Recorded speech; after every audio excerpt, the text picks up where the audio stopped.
Where are we going today? What is the best way to hunt for sea glass? The best way to hunt is to go towards the ocean and then back. And then back towards the ocean and back. Not going straight down because it's too vast and you can miss it.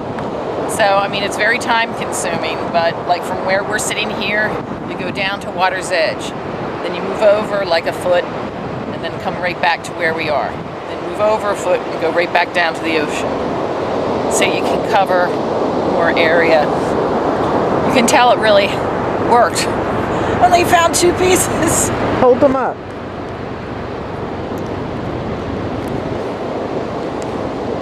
This is kind of split.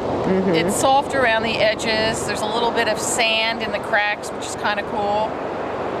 It's not weathered on this side, but still you can use it, like if you put it on glass to make part of a stained glass portrait or something, because you're not going to see the back that's unweathered.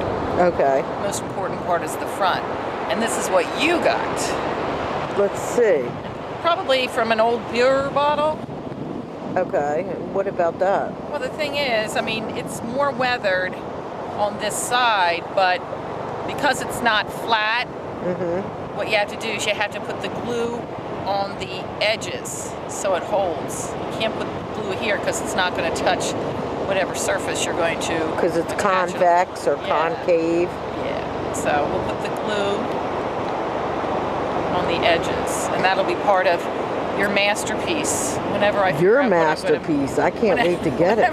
Whenever I'm going to figure out what it is that I'm going to make for you. What kind of glue do you use? Well, I've been using tacky glue. It's clear, but apparently there's a better product.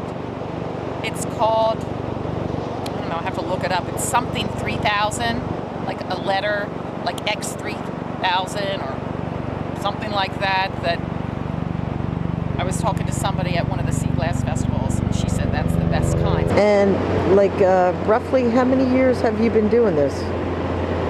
Well, I started collecting sea glass when I was a child. We would spend the summers down on Long Beach Island. So when I was little, I did that. Lord knows what happened to all my pieces. They disappeared. Did somebody in your family show you, or you just gravitated towards it naturally? That's a really good question. Because my sisters and my brother, they were much older, and I was talking to Nancy, my sister, and she says, no, that was your thing. I never did that. So I collected anything on the beach.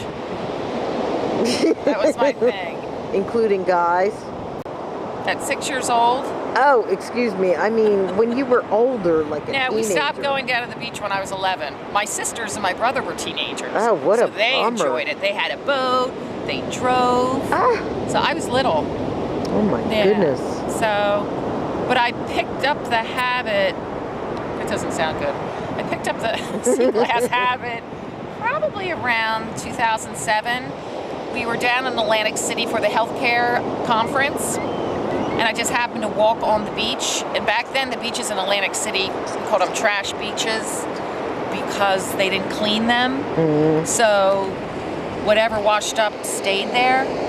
So I found some beautiful cobalt blue pieces, probably from a Phillips Milk of Magnesia bottle, you know, like 50 years old, and a lot of Coke bottle pieces. And then I became hooked. Yep.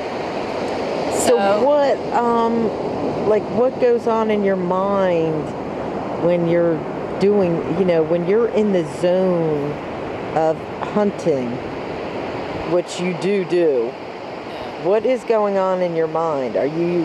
I'm excited. It's like probably the happiest feeling because I'm by the ocean, the weather is awesome, and I look at this, they're treasures because they have a past, the history.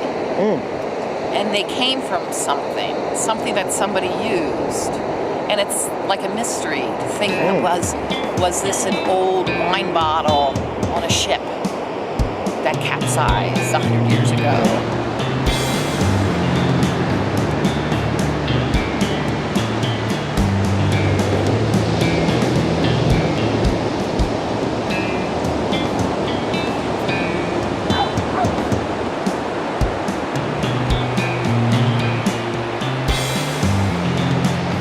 just a relaxing